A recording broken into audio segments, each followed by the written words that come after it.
Welcome to First Congregational United Church of Christ in Mount Vernon's 2020 Adult Education Series. These first few sessions, we're using a book called Remedial Christianity, What Every Believer Should Know About the Faith But Probably Doesn't. It's by Paul Allen Laughlin. It's a wonderful book. It's worth having in your library even if you don't do these sessions. But for this session, it will help to have read chapter 2. We did chapter 1 previously, and the chapter is on Christian theism and its alternatives. So page 39 to 72. It's probably the most difficult reading that we're going to be doing, and I'm summarizing the chapter and explaining the concepts along the way in my own words. So don't blame Professor Laughlin for anything I say without reading his words and holding him only accountable for what he has written. The concepts of transcendence and immanence are fundamental concepts relating to discussions about how we see God. They're fancy sounding words, but transcendent refers to God's beyond the worldness, transcending it, and God's inaccessibility to our apprehension, our ability to conceive what God's doing or all that God is, or most of what God is.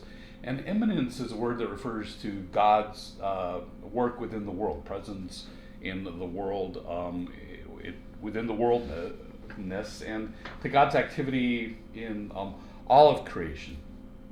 And all religions see God somewhere on a continuum between transcendence, above creation, supernaturally, and immanence, present, incarnate in creation.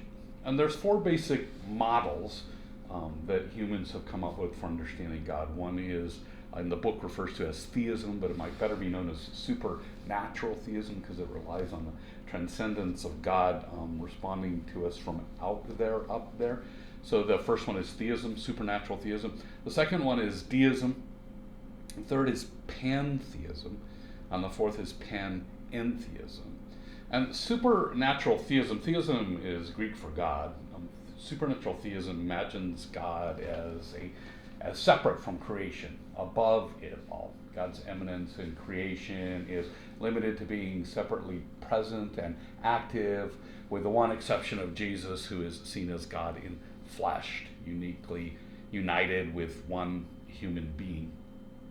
And monotheism is important to Christianity and to other religions. It's the belief in one God. And Christianity's traditions of the Trinity, incarnation, and the devil make claims to monotheism a bit fuzzy, at least to other monotheists. Are there three gods in the Trinity or one? Are there two gods in the incarnation or one? Are there two gods, one good, Yahweh, and one bad, the devil, or is there one God? Atheism in the West tends to be a rejection of the supernatural theistic God. In the Western culture, the common view that people have of this idea of God, whether they accept or reject God's existence, tends to be that of a male supernatural being who is personal in nature and responsible for creation and caring for the world, including provisions for human salvation. And God tends to be seen as a fatherly, merciful, and loving being, but also jealous, wrathful, punitive, and vengeful at times. And such a God is hard to get our heads around when tragedies to the innocent occur, like cancer to a good person, or the Holocaust to good people, or as I'm talking about this and lecturing on it, there's a pandemic going on where we have stay-at-home orders and thousands of people are sick and thousands of people are dying. So how do we deal with God in all of that?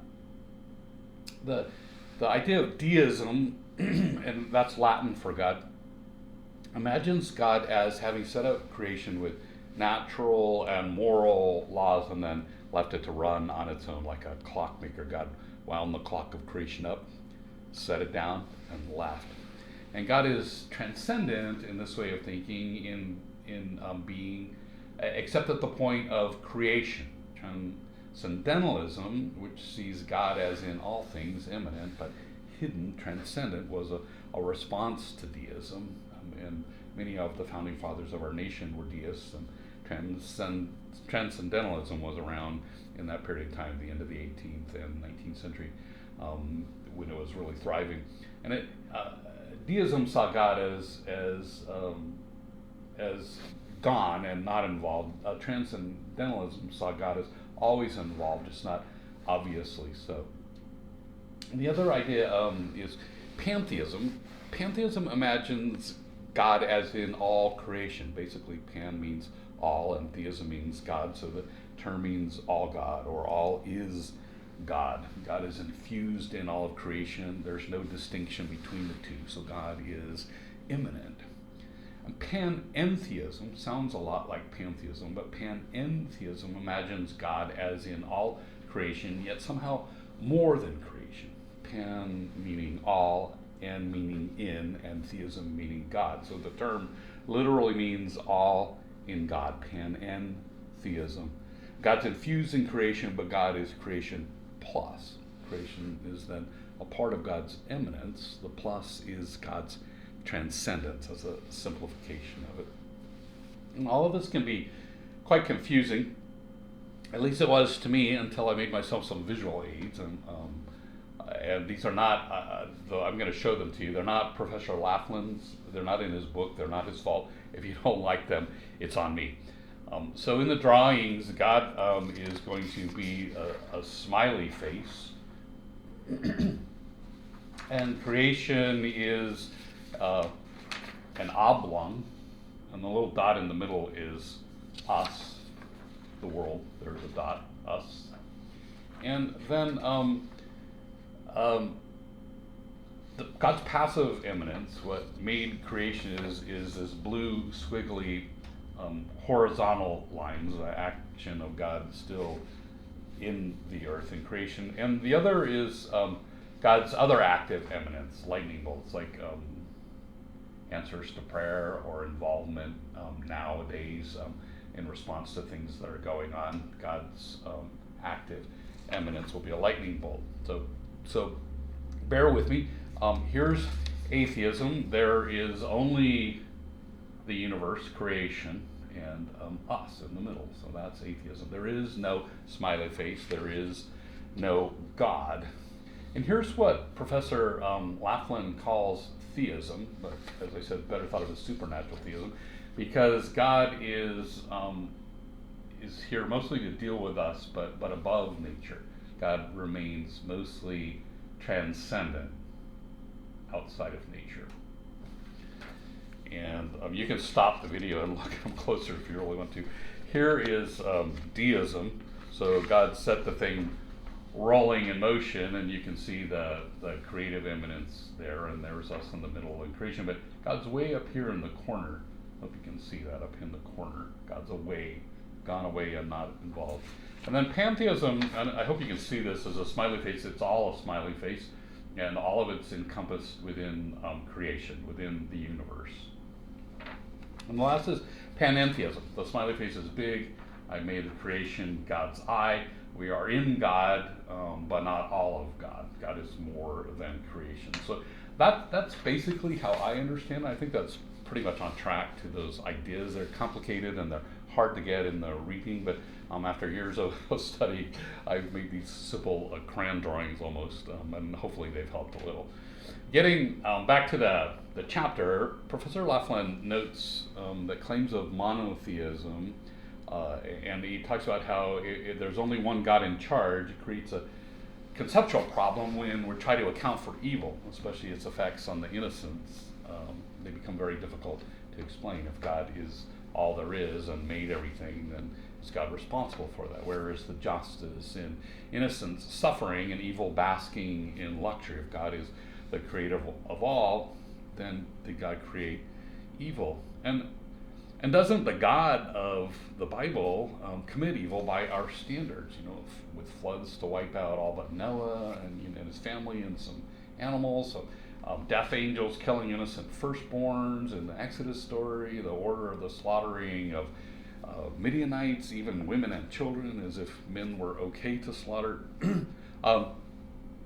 Greek philosophy, more than the Bible, has influenced Western Christianity to traditionally envision God as omnipotent, all-powerful, and omnipresent everywhere, and omniscient, all-knowing. It's pronounced omniscient. And omnibenevolent, all good toward creation, especially humans. And each of these traditional attributes of God has problems. If God is all powerful, can God make something bigger than God? If God is everywhere, where is God in evil? If God is all knowing, why did God create evil? If God is all good, why does God let bad things happen, or worse, make them happen? And there's a word, theodicy, that covers all of this. It literally means God justice. It's the name given to attempts to explain evil in light of a good God who is all powerful and all knowing and all present. Theodicy has led to some typical or standard attempts at explanation. One explanation has been that evil is needed to appreciate good. Without it, we wouldn't know what good was or is. The author of the book asserts that this makes no sense, noting that you don't need a pot of poison at the end of a cafeteria line to appreciate good food. Another explanation is that we'll understand it by and by. But why would a good God keep us guessing as to why, or wait until the by and by, the author asks? And a third explanation Professor Laughlin brings up is evil is a teaching stool. And then he argues this makes no sense either, because mere mortals ordinarily would not let bad things happen just to teach a lesson. And a fourth idea is evil is a power that opposes God, but that raises the question of who created this power, if not God, and if not God, does that mean there's another deity? And so believers of this idea are polytheistic, or is God both good and evil? A fifth idea is God can be seen as affected by suffering, but not able to instantly zap it away with a magic power like a genie or the like. The sixth idea is free will requires the option of bad choices, but why would God let so much bad happen to those who make good choices? These are counter ideas that Professor Laughlin comes up that are hard to get around. Finally, he raises the idea that we could choose to not see God as omni-anything, that is human imagination imposing and putting God in these boxes that aren't God at all. The author then goes on and talks about how God in the Western culture has male attributes, or often tends to be seen as having male attributes, and that such an assumption is seen as harmful. Male God is deprived of what are typically seen as female attributes. Also, when God is seen as a male, then the male is seen as God, or at least better than non-males. And Dr. Laughlin points out that agricultural cultures often have a female god, and nomad cultures often have a male warrior god. And Judaism grew out of the nomad tradition, and Christianity is connected to Judaism, right? It began as a sect of Judaism. And Christianity gets further enmeshed in a male god culture when it rises in power with Rome, who has a male sky god and a patriarchal culture. And men in that culture are seen closer to being like gods, so they should do God's work. And that still actually has prevailed in some parts of Western culture. But the Bible itself, well, for sure, dominated with male images of God, does have female images as well. I've preached and taught and taught about that before, and I'm trying to keep this short, so I'm not going to go into that, but there are female images. And as a matter of fact, the first image of God in the Bible is female. Ruach is a feminine word for spirit in Hebrew that starts creation, which makes sense. The female aspect of God gives birth to creation. There are many others, but we'll save that for another day. Both male and female are said to be images of God in the Bible. You can find examples in there. And trying to put God into our own limited vocabulary always makes our images of God limited by our words and our experiences and our context. Some folks only describe God as what God is not. That's one way to do it, via negativa. But God seems to best be described through poetry and metaphoric language, words that offer a truth, but not the truth. And traditional ways of seeing God are not convincing, and the author argues we should be open to other ways of thinking about God. That's the quick summary of chapter 2. Thank you for joining me on this adult education series. We're going to be looking at chapter 3 next. Obviously, I'm going in order. Remedial Christianity, what every believer should know about the faith, but probably doesn't, by Richard Laughlin.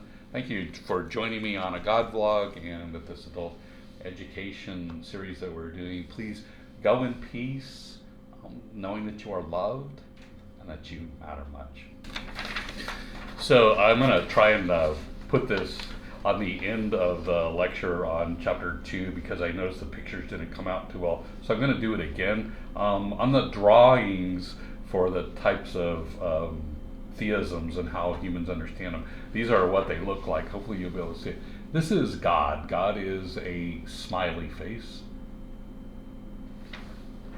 And this is the representation of the universe. Also just creation in general. We're the little dot in the middle. Here is us as the dot. And the creation making eminence was these squiggly lines. An active eminence is a lightning bolt. And so we're going to start with atheism, which is the lack of God. So there is no smiley face, there is no eminence, there is no transcendence, there is no creative making. It just is. Atheism has no activity by God or existence of God. Supernatural theism, what's the author called theism? Then I drew it to look like this. You can see the smiley face is outside of creation with the lightning bolt coming in. So that's God's response and immanence nowadays. Presence, incarnation on the earth, and then there's the creative eminence, which is those squiggly lines, and the universe is that really ugly looking oblong, and when the lightning bolt is hitting us there in the middle in that story. And then we talk about deism, where God makes the creation and then leaves, and so here's what that looks like. Here's deism. And then pantheism, all is God. I made the smiley face all of creation, so you can see that yellow line circle. There's a smiley face in it with both the eminence working, the creative eminence and the active eminence now. And we're a little dot in the middle of the nose of God on pantheism, all is God. And then the last one that I tried to hold up there was panentheism, all is in God. And so the smiley face is God, but we're the eyeball, creation eyeball, and the activity of God is in that eyeball of God. This is not biblical. It's got, well, I think it's biblical, but this drawing isn't. So that's a smiling face, and there you go. So hopefully I'll be able to put those on the back end so you can see them when I post this. So, all right, go in peace, and know that you are loved and that you matter much.